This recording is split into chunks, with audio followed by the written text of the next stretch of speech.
Good morning, students. Today we will start our new chapter, which is biological classification. ठीक है।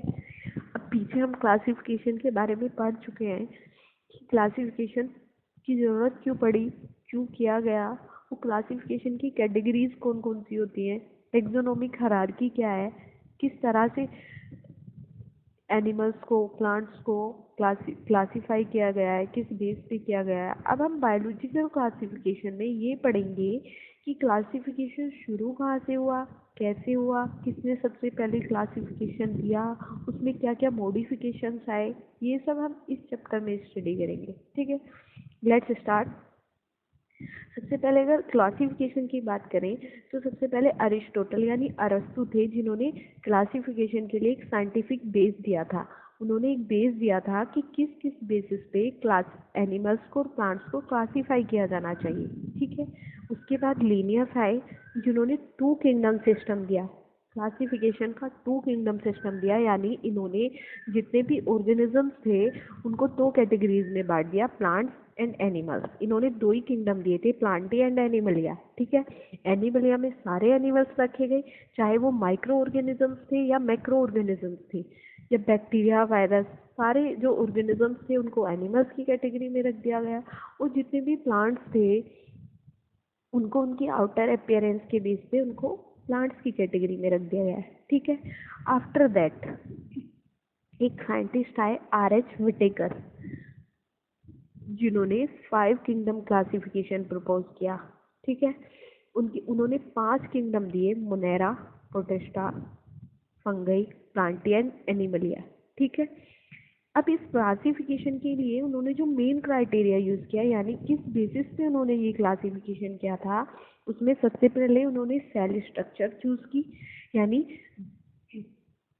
इन पांचों kingdoms में जितने भी एनिमल्स रखे गए, जितने भी प्लांट्स रखे गए, उनकी सेल स्ट्रक्चर को कंपेयर किया गया।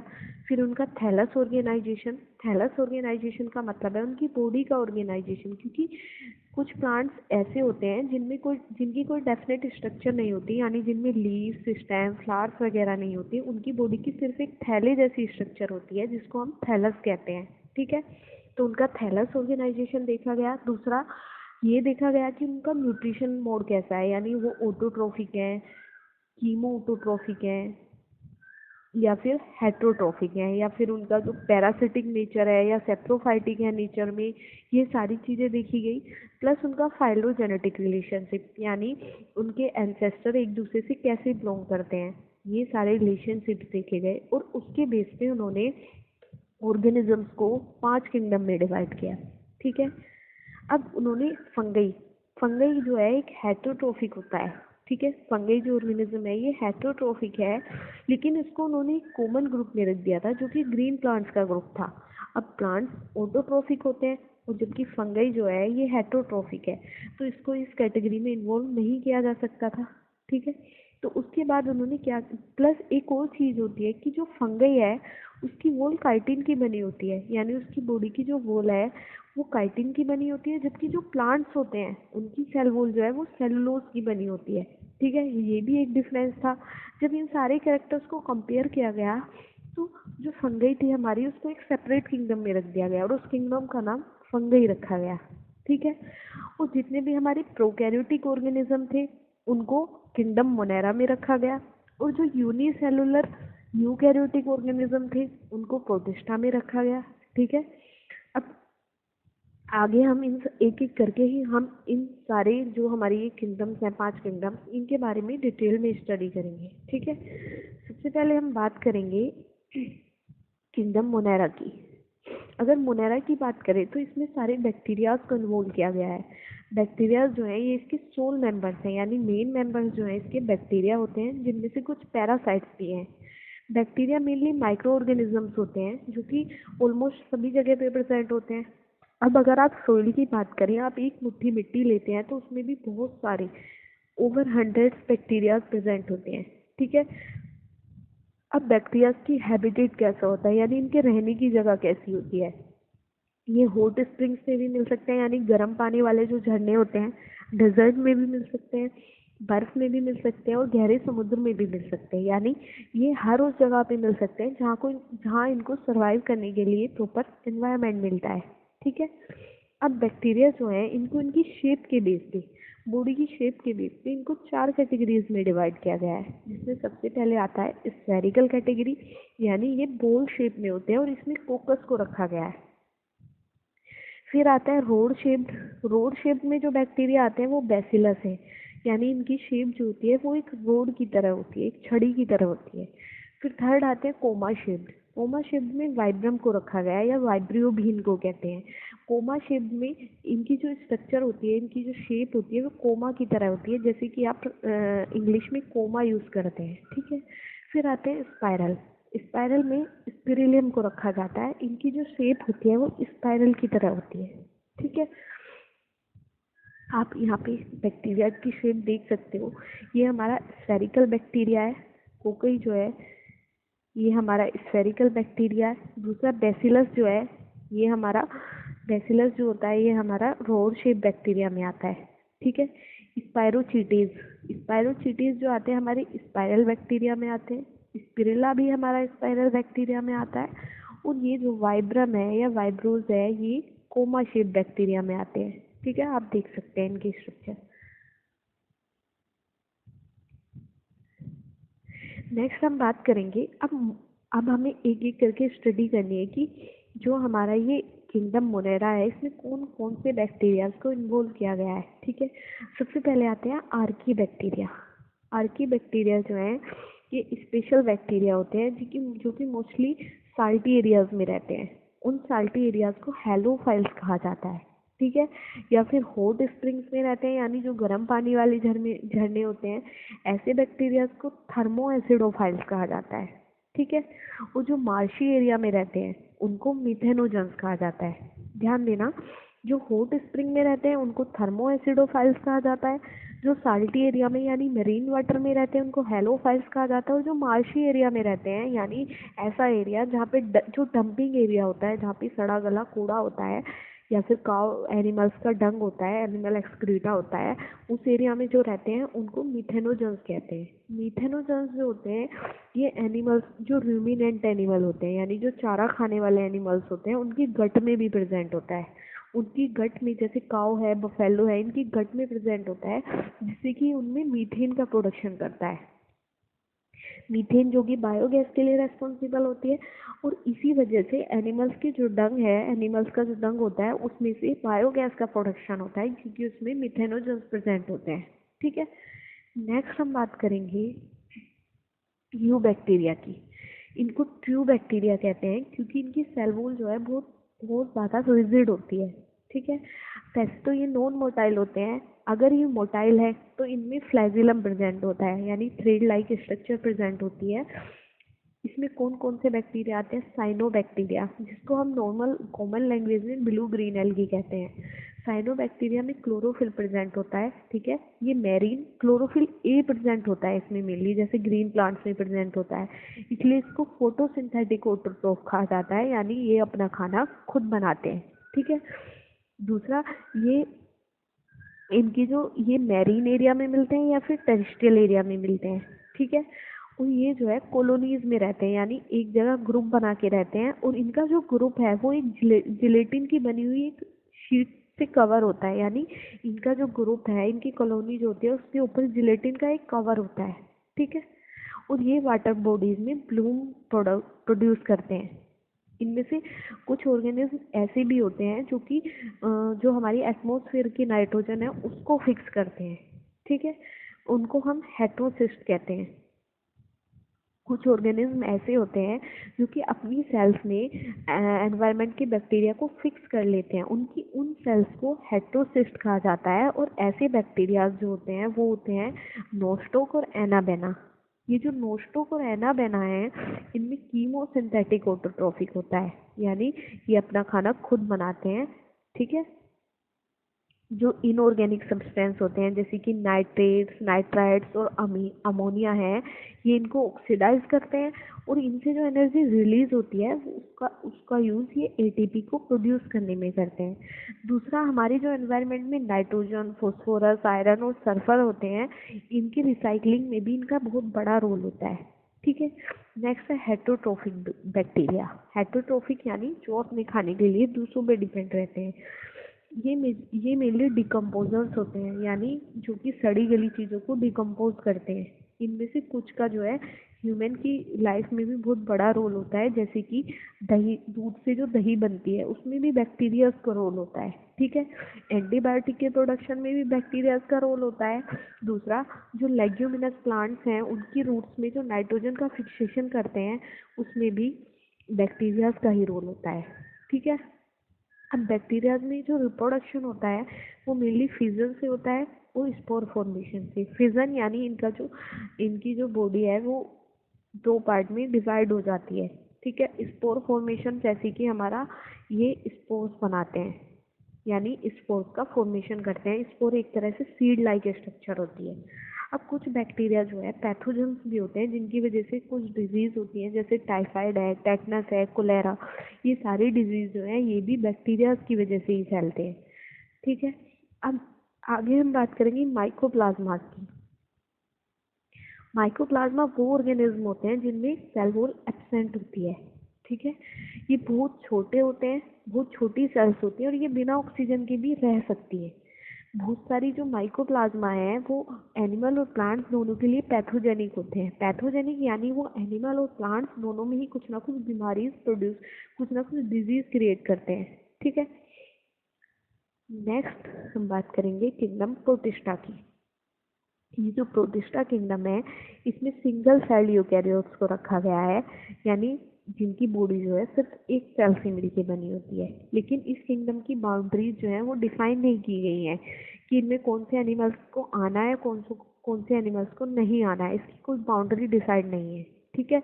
तो ये जो प्रोटिस्टा में एनिमल्स रखे गए हैं ये फोटोसिंथेटिक भी हो सकते हैं। ठीक है। यानी इनमें फोटोसिंथेसिस भी हो सकता है जिसकी बेस पे ये ऑटोट्रोफिक भी हो सकते हैं और ये हेटरोट्रोफिक भी हो सकते हैं। अब प्रोटिस्टा के जो मेंबर्स होते हैं वो मेनली एक्वेटिक्स होते हैं। अब एक्वेटिक होने की वजह से ये दूसरे किंगडम्स के साथ एक लिंक भी बनाते हैं, जैसे प्लांट्स हो गए, एनिमल्स हो गए, फंगई हो गए, इन सब के साथ ये लिंक भी बनाते हैं। अब इनमें जो रिप्रोडक्शन होता है उनमें या तो सेल्स का फ्यूजन होता है। अगर हम एसेक्सुअल रिप्रोडक्शन की बात करें तो वो सेल्स के फ्यूजन के थ्रू होता है, और अगर सेक्सुअल रिप्रोडक्शन की बात करें तो वो जाइगोट फॉर्मेशन की फॉर्म में होता है। ठीक है। अब किंगडम प्रोटिस्टा में जो आते हैं उसमें इसमें एल्गीज आती हैं मेनली। किंगडम प्रोटिस्टा में जो है एल्गीज को इन्वॉल्व किया गया है, स्लाइम मोल्ड्स को, प्रोटोजोन्स को, डाइनोफ्लैजिलेट, क्राइसोफाइट्स, इन सबको इन्वॉल्व किया गया है। ठीक है। तो सबसे पहले हम बात करेंगे क्राइसोफाइट्स की। क्राइसोफाइट में जो है डाई एटम्स और गोल्डन एल्गी, इन दोनों को इन्वॉल्व किया गया है। ये जो होते हैं क्राइसोफाइट्स, ये फ्रेश वाटर में भी मिलते हैं और मेरीन वाटर में भी मिलते हैं, और ये माइक्रोस्कोपिक होते हैं, यानी इनको हम सिर्फ माइक्रोस्कोप से देखते हैं और ये वाटर करंट के साथ पानी के ऊपर तैरते रहते हैं। ये मोस्टली फोटोसिंथेटिक होते हैं, यानी अपना खाना खुद बना सकते हैं। और जो डाई एटम्स होते हैं इनकी जो सेल है दो सेल से मिलके बनी होती है जो एक दूसरे के साथ फिक्स होते हैं। ये जो दोनों सेल्स हैं एक दूसरे के साथ ऐसे फिक्स होते हैं जैसे कोई साबुनदानी, यानी जो साबुन रखने वाला बॉक्स होता है उसकी तरह इनकी बॉडी लगती है। ठीक है। ये वॉल जो है इनकी इनकी जो बॉडी की दोनों वॉल्स हैं वो सिलिका में धसी हुई होती है, और सिलिका हमें पता है कि ये इनडेस्ट्रक्टिबल होता है, यानी इसको डिस्ट्रॉय नहीं किया जा सकता है। ठीक है। तो ये जो डाई एटम्स होते हैं जब अपनी जगह को छोड़ते हैं तो ये बहुत सारी इनकी जो बॉडी की सेल कवरिंग जो होती है सिलिका वाली उसको ये अपने हैबिटेट में ही छोड़ जाते हैं। ठीक है। जिसकी वजह से उनका एक्यूमुलेशन होता रहता है, यानी इनकी बॉडी की जो सेल्स हैं उनका ढेर लगता रहता है, और जिससे कि ये कहा जाता है कि अगर बिलियन ईयर्स तक इनका एक्यूमुलेशन होता रहे तो डायटोमियस अर्थ बन सकती है, यानी पूरी अर्थ जो है हमारी वो इनकी सेल्स से ही ढक सकती है। ठीक है। अब दूसरा है इनकी जो सोइल होती है, मतलब जिस जगह पे ये रहते हैं उस सोइल को पॉलिश के लिए, ऑयल से फिल्ट्रेशन के लिए, सिरप बनाने के लिए भी यूज करते हैं। ठीक है, नेक्स्ट हम बात करेंगे डायनोफ्लैजिलेट्स की। इनको डायनोफ्लैजिलेट्स इसलिए कहते हैं क्योंकि इनके अंदर दो फ्लैजिला होते हैं। एक तो बॉडी के लॉन्गिट्यूडनली होता है, दूसरा बॉडी के ट्रांसवर्सली होता है, यानी जो बॉडी को डिवाइड करता है। ठीक है, ये मेनली मेरीन होते हैं और फोटोसिंथेटिक होते हैं। इनका colour yellow, green, brown, blue, red कैसा भी हो सकता है, वो इस बात पे डिपेंड करता है कि इनकी बॉडी में कौन सा पिगमेंट प्रेजेंट है। ठीक है, इनकी जो सेल वॉल होती है वो सेलुलोज की बनी होती है। और डायनोफ्लैजिलेट्स में हमारे मेनली रेड डायनोफ्लैजिलेट्स होते हैं जो कि बहुत मोस्ट कॉमनली मिलते हैं, जिसमें आता है हमारा गोनियोलक्स। ठीक है, गोनियोलक्स में जो मल्टीप्लिकेशन होता है बहुत तेजी से होता है, इतनी तेजी से होता है कि ये जो है पूरे समुद्र को रेड बना सकते हैं। ठीक है, इनकी बॉडी से कुछ टॉक्सिन भी रिलीज होते हैं, यानी कुछ ये ऐसे केमिकल रिलीज करते हैं हार्मफुल, जिससे जो बाकी मैरीन एनिमल्स हैं, समुद्र में जो बाकी एनिमल्स होते हैं वो मर जाते हैं, मोस्टली फिशेज। ठीक है, नेक्स्ट हम बात करेंगे यूग्लिनोइड्स की। इसके नाम से ही हमें पता चल रहा है कि इसमें हमारा यूग्लिना इन्वॉल्व है। इस ग्रुप में हमारा यूग्लिना आता है। ये मेनली या तो फ्रेश वाटर में मिलते हैं या स्टेगनेंट वाटर, यानी जो रुका हुआ पानी होता है। ठीक है, अब सेल वॉल की जगह इनकी बॉडी पे एक प्रोटीन की कवरिंग होती है जो चमकीली होती है। आपने यूग्लिना में पढ़ा है कि यूग्लिना की बॉडी पे पेलिकल प्रेजेंट होता है। तो ये पेलिकल जो है ये इनकी बाहर वाली सेल वॉल होती है जो कि एक प्रोटीन की बनी होती है। ठीक है, और इस पेलिकल की वजह से इनकी बॉडी फ्लेक्सिबल होती है। इनमें दो फ्लैजिला होते हैं, एक छोटा होता है और एक लंबा होता है। फोटोसिंथेटिक होते हैं, यानी सनलाइट की प्रेजेंस में तो ये अपना खाना खुद बनाते हैं, लेकिन जब सनलाइट की एब्सेंस होती है यानी सन नहीं होता है तो ये हेटरोट्रोप्स की तरह वर्क करने लगते हैं, यानी समुद्र में या पानी में जो छोटे छोटे जीव होते हैं ये उनको खाने लगते हैं। ठीक है, अब जो पिगमेंट यूग्लिना के अंदर जो पिगमेंट प्रेजेंट होता है वो प्लांट्स की तरह ही होता है। ठीक है, तो इसलिए जो यूग्लिना है हमारा, उसको प्लांट और एनिमल के बीच की कनेक्टिंग लिंक भी माना जाता है। नेक्स्ट हम बात करेंगे स्लाइम मोल्ड्स की।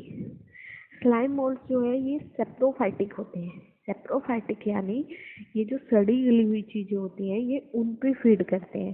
ठीक है, इनकी बॉडी जो मूव करती है वो उस तरफ मूव करती है जहाँ पे सड़ी गली टहनियाँ या पत्तियाँ होती हैं या कोई भी ऑर्गेनिक मटेरियल होता है, इनकी बॉडी वहाँ पे मूव कर जाती है।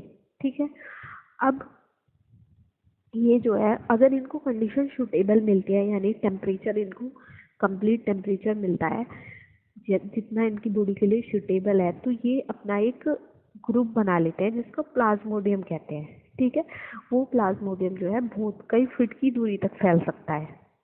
अब लेकिन अनफेवरेबल कंडीशन में क्या होता है, जो प्लाज्मोडियम बनता है वो बढ़ जाता है और वो छोटी छोटी फ्रूटिंग बॉडीज बना लेता है, जो कि ऐसा लगता है कि स्पोर्स हैं, यानी जगह जगह स्पोर्स पड़े हुए हैं। ठीक है, ये स्पोर्स जो होते हैं इनमें ट्रू वॉल प्रेजेंट होती है और ये बहुत सालों तक सरवाइव कर सकते हैं, यानी इनकी रेजिस्टेंस पावर इतनी होती है कि चाहे टेम्परेचर कितना भी बढ़ जाए, चाहे लाइट इनके ऊपर कितनी भी पड़े, ये उस कंडीशन में भी सरवाइव कर सकते हैं बहुत सालों तक। ठीक है, ये जो स्पोर्स बनते हैं इनकी प्लाज्मोडियम से जो स्पोर्स बनते हैं ये हवा के साथ जगह जगह बिखर जाते हैं। ठीक है, नेक्स्ट है प्रोटोजोअन्स। प्रोटोजोअन्स जो है इसमें हमें पता ही है कि प्रोटोजोआ में मेनली हमारा अमीबा आता है। ठीक है, अब सारे जो प्रोटोजोअन्स हैं ये हेटरोट्रोप्स होते हैं, यानी ये खाने के लिए दूसरों पे डिपेंड होते हैं और ये प्रेडेटर या पैरासाइट की तरह भी वर्क करते हैं, यानी दूसरे छोटे छोटे जीवों को भी खा सकते हैं या फिर किसी की बॉडी पे भी फीड कर सकते हैं या बॉडी के अंदर भी फीड कर सकते हैं। ये जो है एनिमल्स के, ये एनिमल्स में सबसे ज़्यादा प्रिमिटिव, सबसे ज़्यादा पुराने माने जाते हैं। इनके मेनली 4 ग्रुप हैं। सबसे पहले आता है अमीबोइड प्रोटोजोअन, यानी ये ऑर्गेनिज्म फ्रेश वाटर, सी वाटर या फिर नमी वाली मिट्टी में रहते हैं। ठीक है, अब ये अपने शिकार को कैसे पकड़ते हैं, इनकी बॉडी के अंदर सूडोपोडिया यानी फॉल्स स्क्विड बन जाते हैं जिनके थ्रू ये अपने शिकार को पकड़ते हैं, जैसे कि अमीबा, ये आप पहले भी पढ़ चुके हो। ठीक है, और एंटामीबा। एंटामीबा जो है ये एक तरह का पैरासाइट होता है जो कि ह्यूमन इंटेस्टाइन में रहता है। नेक्स्ट है फ्लैजिलेटेड प्रोटोजोअन्स। फ्लैजिलेटेड प्रोटोजोअन्स, इसके नाम से ही पता चल रहा है ये फ्री लिविंग होते हैं और इनकी बॉडी में फ्लैजिला प्रेजेंट होता है। दूसरा, ये पैरासिटिक होते हैं, यानी ये या तो किसी भी एनिमल की बॉडी के ऊपर फीड करते हैं या बॉडी के अंदर फीड करते हैं। ठीक है, इसकी वजह से जो ये पैरासाइट है इसमें हमारा मेनली ट्रिप्नोसोमा आता है। ट्रिप्नोसोमा गैम्बियंसिस इसका पूरा नाम है। ये ट्रिप्नोसोमा जो है इसकी वजह से स्लीपिंग सिकनेस होती है। मेनली ये अफ्रीका में होती है और ये अफ्रीकन फ्लाई होती है, एक सीसी फ्लाई जिसको कहते हैं। वो इसके वेक्टर का काम करते हैं, यानी वो इस प्रोटोजोआ को एक जगह से दूसरी जगह ले जाने का काम करती है। ठीक है, जिसकी वजह से स्लीपिंग सिकनेस होती है, यानी हमारे जो भी पर्सन इससे इन्फेक्टेड होता है उसको हमेशा नींद आती रहती है और उसके जो ब्रेन होता है उसमें मेनिंजाइटिस हो जाता है, यानी उसके ब्रेन में सेरेब्रो स्पाइनल फ्लूइड जो है वो जमा हो जाता है। नेक्स्ट हम बात करेंगे सीलिएटेड प्रोटोजोआ की, यानी इनके भी नाम से पता चल रहा है कि इनकी बॉडी पे छोटे छोटे हेयर लाइक स्ट्रक्चर होते हैं जिनको हम सीलिया कहते हैं, जैसे कि हमने पैरामीशियम में पढ़े हैं। ये एक्वेटिक होते हैं, पानी में रहते हैं। ठीक है, और दूसरा, इनकी जो बॉडी है उसके ऊपर एक कैविटी प्रेजेंट होती है बाहर की तरफ। ये कैविटी जो है, इस कैविटी के थ्रू ये फीड करते हैं और वाटर कंज्यूम करते हैं। ठीक है, इसका एग्जांपल पैरामीशियम है। नेक्स्ट है हमारे स्पोरोजोअन्स। स्पोरोजोअन्स जो है ये वो प्रोटोजोआ होते हैं जिनकी लाइफ साइकिल में एक ऐसी स्टेज आती है जिसमें ये स्पोर प्रोड्यूस करते हैं। ठीक है, या फिर ये कह सकते हैं कि इनकी जो बॉडी होती है वो स्पोर्स की फॉर्म में हो जाती है, छोटे छोटे बीज की फॉर्म में हो जाती है और वो इनकी इन्फेक्टेड स्टेज होती है, यानी जिस स्टेज में ये किसी को भी इन्फेक्ट कर सकते हैं। ठीक है, इसमें मेनली हमारा प्लाज्मोडियम वाइवेक्स आता है जिसकी वजह से मलेरिया होता है और जो कि ह्यूमन पॉपुलेशन पे एक बहुत बुरा इफेक्ट डालता है। ठीक है, नेक्स्ट हम बात करेंगे किंगडम फंगई की। फंगई जो है इसमें इनका नेचर हेटरोट्रोफिक भी होता है, यानी ये फूड के लिए दूसरों पर डिपेंड भी रहते हैं। सेप्रोफाइटिक, यानी ये सड़ी गली जो ऑर्गेनिज्म होते हैं या मटेरियल होता है उस पर भी फीड करते हैं। और पैरासिटिक, यानी ये किसी की बॉडी के ऊपर और अंदर भी फीड करते हैं। इनमें जो मेनली रिप्रोडक्शन होता है वो फ्रेगमेंटेशन से, यानी इनकी बॉडी छोटे छोटे फ्रेगमेंट्स में टूट जाती है और फिर उन फ्रेगमेंट से एक नया ऑर्गेनिज्म बन जाता है। दूसरा फिजन, यानी फिजन बाइनरी भी हो सकता है। ठीक है, बाइनरी यानी बॉडी दो इक्वल पार्ट में, एक दूसरे की मिरर इमेज होती है और दो इक्वल पार्ट में। अगर हम बाइनरी फिजन की बात करें तो जैसे ही कोई ऑर्गेनिज्म है उसकी बॉडी इस तरह से दो पार्ट में डिवाइड हो जाती है और दोनों पार्ट एक दूसरे की मिरर इमेज होते हैं, यानी बिल्कुल एक दूसरे के आइडेंटिकल होते हैं। ठीक है, इनको हम माइक्रोबायोन्ट्स भी कहते हैं। माइक्रोबायोन्ट्स का मतलब है, माइक्रोबायोन्ट्स से माइकोराइजा भी कहते हैं, सिम्बायोन्ट्स भी कहते हैं। फंगई जो है एक बहुत बड़ा एसोसिएशन बना लेती है एल्गी के साथ और हायर प्लांट्स की रूट के साथ। ठीक है, एल्गी जो कि लाइकेन होती है, लाइकेन के साथ, और हायर प्लांट्स की जो रूट जिनको हम माइकोराइजा कहते हैं। जो हायर प्लांट्स की रूट्स हैं उनको माइकोराइजा कहते हैं। ठीक है, और जो एल्गी होती है उसको हम लाइकेन कहते हैं। तो लाइकेन और माइकोराइजा के बीच एक एसोसिएशन, एक बॉन्ड बन जाता है जिसको हम सिम्बायोन्ट्स कहते हैं। बॉन्ड का मतलब है, यानी ये दोनों एक दूसरे से बेनिफिशियल होते हैं, यानी इन दोनों के बीच म्यूचुअल रिलेशनशिप प्रेजेंट होता है। क्योंकि फंगई हेटरोट्रोफिक है तो वो जो है प्लांट हमारे ऑटोट्रोफिक होते हैं, तो प्लांट से उसे फूड प्रोवाइड होता है। और फंगई जो होती है वो प्लांट के डेवलपमेंट के लिए उसको एसेंशियल न्यूट्रिशन प्रोवाइड कराती है, यानी दोनों को एक दूसरे से बेनिफिट होता है। ठीक है, अब जो इनमें मेनली जो एसेक्सुअल रिप्रोडक्शन होता है वो होता है स्पोर्स के थ्रू। ठीक है, जिनको हम कोनिडिया या जू स्पोर्स भी कहते हैं। और सेक्सुअल रिप्रोडक्शन जो होता है वो ओस्पोर्स, एस्कोस्पोर्स और बेसिडियोस्पोर्स के थ्रू होता है। ठीक है, सेक्सुअल साइकिल में मेनली 3 स्टेप होते हैं। सबसे पहला होता है प्लाज्मोगेमी। इसमें क्या होता है, इसमें दो मोटाइल, यानी जो मोटाइल का मतलब है जिन गैमेट्स में मूवमेंट होती है, या तो वो मोटाइल गैमेट्स या फिर नॉन मोटाइल, दोनों गैमेट्स के जो प्रोटोप्लाज्म होते हैं, अंदर वाला मटेरियल होता है, उसका आपस में फ्यूजन हो जाता है जिसको हम प्लाज्मोगेमी कहते हैं।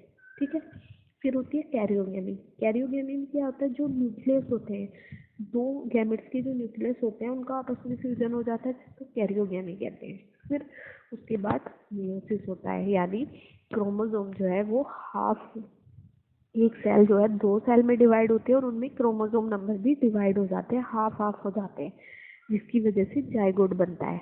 ठीक है, अब हम बात करेंगे नेक्स्ट फाइकोमाइसिटीज की। ये भी हमारे फंगई में ही आते हैं फाइकोमाइसिटीज। जो फाइकोमाइसिटीज है ये एक्वाटिक हैबिटेट में मिलते हैं, या फिर सड़ी गली जो लकड़ियाँ होती हैं जो मॉइस्ट एनवायरनमेंट में रहती हैं उनके ऊपर मिलते हैं। उनमें से कुछ ऐसे होते हैं जो कि प्लांट्स के ऊपर पैरासाइट भी होते हैं, यानी प्लांट्स के ऊपर रहते हैं और प्लांट्स का सैप चूसते हैं। ठीक है, अब जो एसेक्सुअल रिप्रोडक्शन होता है इसमें वो होता है जूस्पोर्स के थ्रू, जो कि मोटाइल होते हैं, और एप्लेनोस्पोर्स के थ्रू। एप्लेनोस्पोर नॉन मोटाइल होते हैं। ठीक है, जूस्पोर मोटाइल यानी वो एक जगह से दूसरी जगह मूव कर सकते हैं, और एप्लेनोस्पोर नॉन मोटाइल यानी वो एक जगह से दूसरी जगह मूव नहीं कर सकते। ठीक है, एक जाइगोस्पोर जो है वो 2 गैमेट्स के फ्यूजन से बनता है, और ये जो गैमेट्स होते हैं ये एक दूसरे के बिल्कुल सिमिलर होते हैं। जब 2 गैमेट्स बिल्कुल दिखने में एक दूसरे के जैसे होते हैं उनको हम आइसोगैमस कहते हैं, और जब वो एक दूसरे से डिफरेंट होते हैं तो उनको ऊगैमस कहते हैं। ठीक है, अब फाइकोमाइसिटीज के कुछ एग्जांपल है, जैसे म्यूकर होता है, राइजोपस होता है।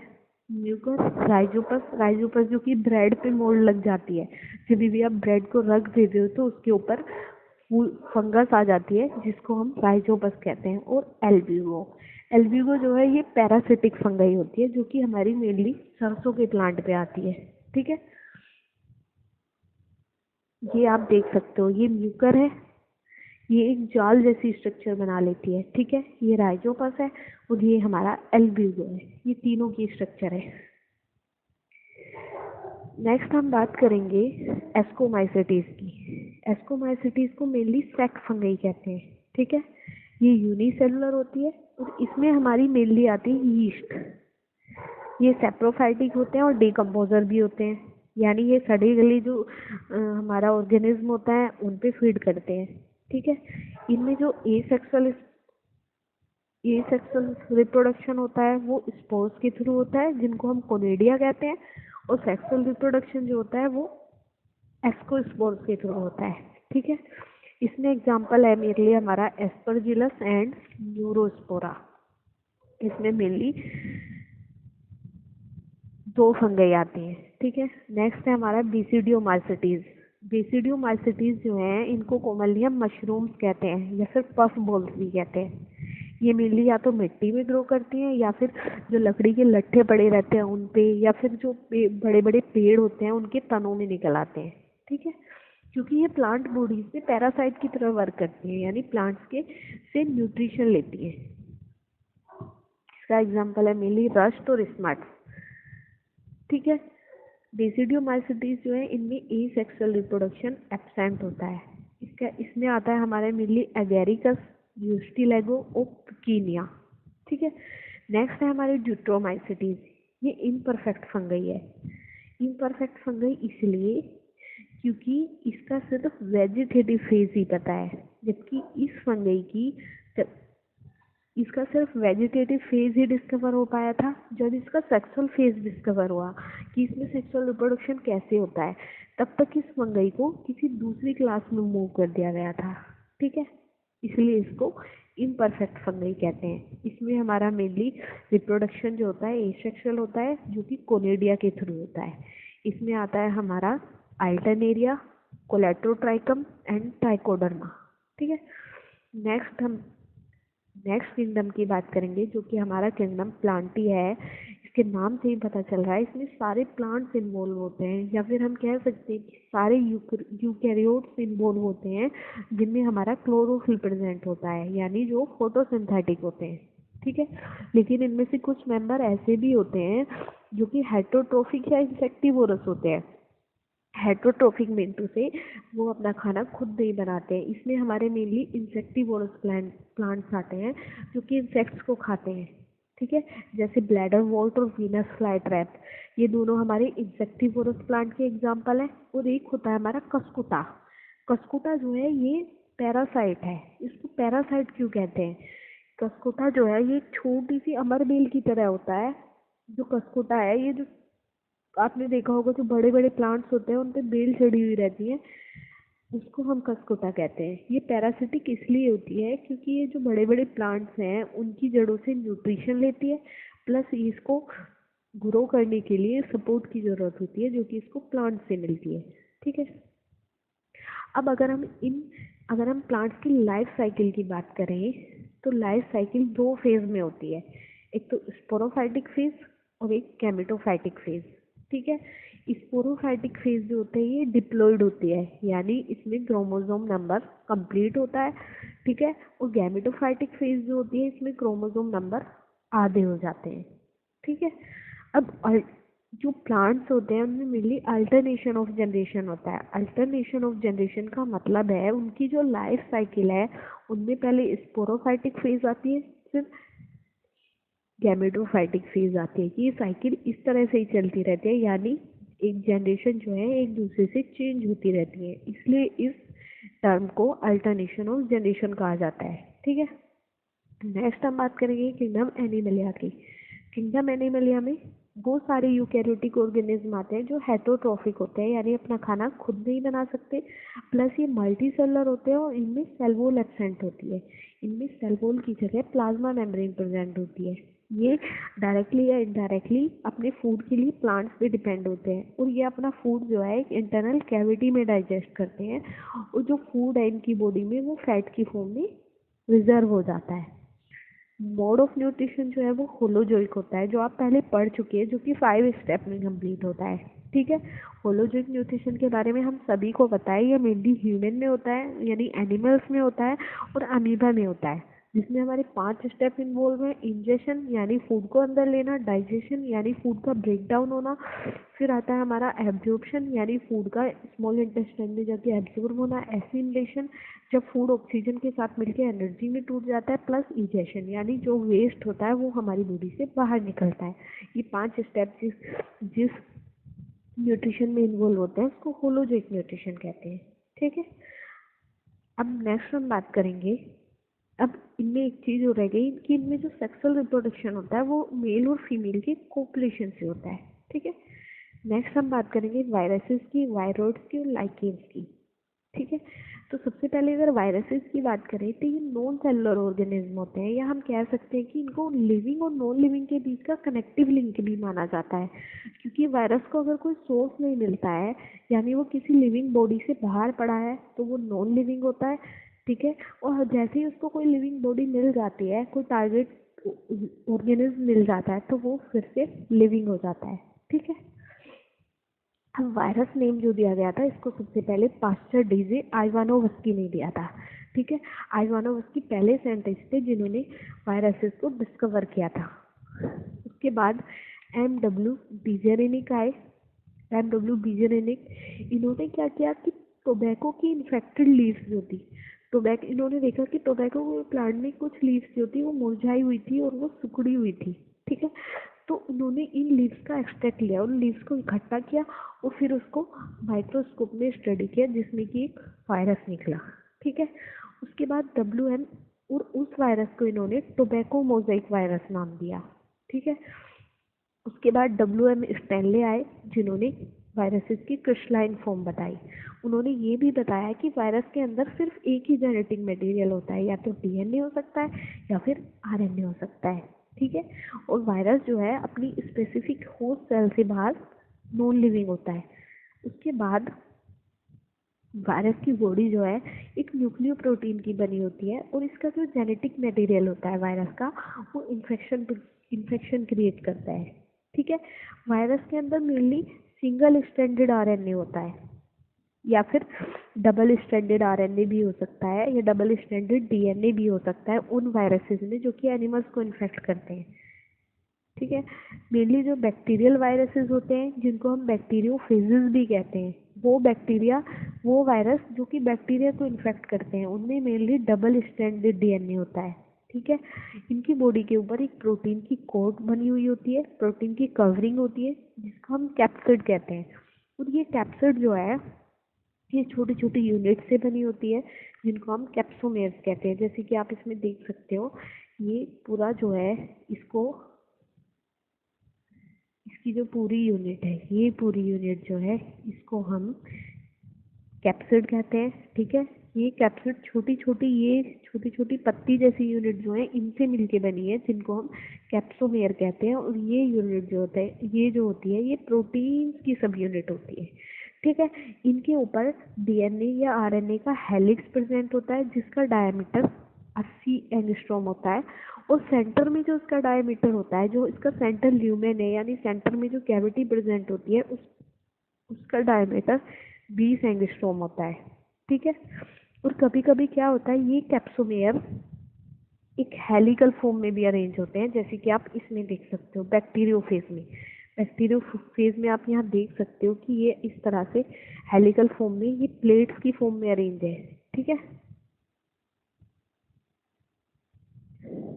अब ये जो प्लेट्स होती हैं इसकी फॉर्म में अरेंज होता है, प्लस इसके नीचे कॉलर प्रेजेंट होता है। दूसरा, इसके दो पार्ट होते हैं, हेड और टेल। हेड में कैप्सोमेयर प्रेजेंट होते हैं जो कि हेलिकल फॉर्म में है, या फिर हम कह सकते हैं जो कि पॉलीहेड्रल फॉर्म में है। ठीक है, अब इसके नीचे जो है एक जो टेल वाला पोर्शन है वो एक शीट से ढका हुआ होता है, जो कि प्रोटीन की बनी हुई होती है। प्लस नीचे हमारी टेल फाइबर्स या बेस प्लेट्स प्रेजेंट होती हैं। ये जो टेल फाइबर्स होती हैं, ये इसको किसी भी ऑर्गन्स के अंदर, किसी भी ऑर्गेनिज्म के अंदर धंसने में हेल्प करती हैं। ठीक है, अब जो डिजीज होती है मेनली वायरसेस से, वो है स्मॉल पॉक्स और हर्प्स, जो कि एनिमल्स में होते हैं। और प्लांट्स में होती है mainly leaf rolling, curling, leaf का येलो होना, और ये लीफ की वेन क्लियरिंग। यानी कभी कभी जो वायरस है इतनी बुरी तरह से पत्ती को इन्फेक्ट कर देता है कि पत्ती की जो वेन्स होती हैं अंदर वाली, मिड रिब जो होती है और वेन्स जो होती है, वो बिल्कुल क्लियर दिखने लगती है। ठीक है, नेक्स्ट हम बात करेंगे वायरोइड्स की। वायरोइड्स को सबसे पहले टीओ टाइनर ने 1971 में डिस्कवर किया था। उन्होंने देखा कि ये ऑर्गेनिज्म वायरस से भी छोटा होता है, और ये उन्होंने सबसे पहले ये देखा कि ये पोटैटो में एक डिजीज कोज करता है, जिसको पोटैटो स्पिंडल ट्यूबर डिजीज कहा गया। ठीक है, इसके अंदर उन्होंने देखा कि फ्री आरएनए प्रेजेंट था, और इसमें प्रोटीन की कोट नहीं थी, जो कि वायरसेस में जैसे प्रोटीन की कोट प्रेजेंट होती है, वो इसमें नहीं थी। और इसका जो आरएनए होता है उसका मोलिकुलर वेट भी बहुत कम होता है, इसलिए इनको वायरोइड्स का नाम दिया गया है। नेक्स्ट है लाइकेन्स। लाइकेन्स जो है ये सिम्बायोटिक एसोसिएशन दिखाती हैं। जैसे हमने पीछे भी बढ़ाया है कि एल्गी और फंगई के बीच का एक एसोसिएशन होता है, इनके बीच का एक म्यूचुअल रिलेशनशिप होता है, जो कि लाइकेन्स शो करते हैं। ठीक है, इसका जो एल्गल पार्ट होता है, यानी एल्गी वाला जो पार्ट होता है, उसको फाइकोबायोन्ट कहते हैं, और जो फंगई वाला पार्ट होता है उसको माइकोबायोन्ट कहते हैं। ये ऑटोट्रोफिक और हेटरोट्रोफिक होते हैं, हमें पता है। एल्गी ऑटोट्रोफिक होती है, अपना खाना खुद बना सकती है, और फंगई जो होती है ये हेटरोट्रोफिक होती है, यानी जो फंगई है वो एल्गी पे डिपेंड होती है खाने के लिए। तो एल्गी जो है वो तो फंगई के लिए फूड तैयार करती है, और फंगई उसको शेल्टर प्रोवाइड कराती है, उसको प्रोटेक्शन प्रोवाइड कराती है।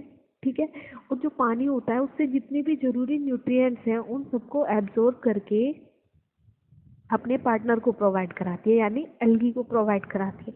इसलिए इन दोनों के बीच में क्लोज एसोसिएशन होता है।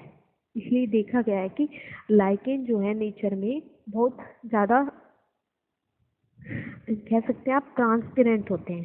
ठीक है, और दूसरी एक और इम्पोर्टेंट चीज़ होती है कि लाइकेन जो है फूड पोल्यूशन इंडिकेटर होते हैं, यानी ये जिस एरिया में होते हैं वहाँ पे ये इंडिकेट कर देते हैं कि कितना पोल्यूशन है, क्योंकि ये ज़्यादा पोल्यूशन वाले एरिया में ग्रो नहीं कर सकते हैं।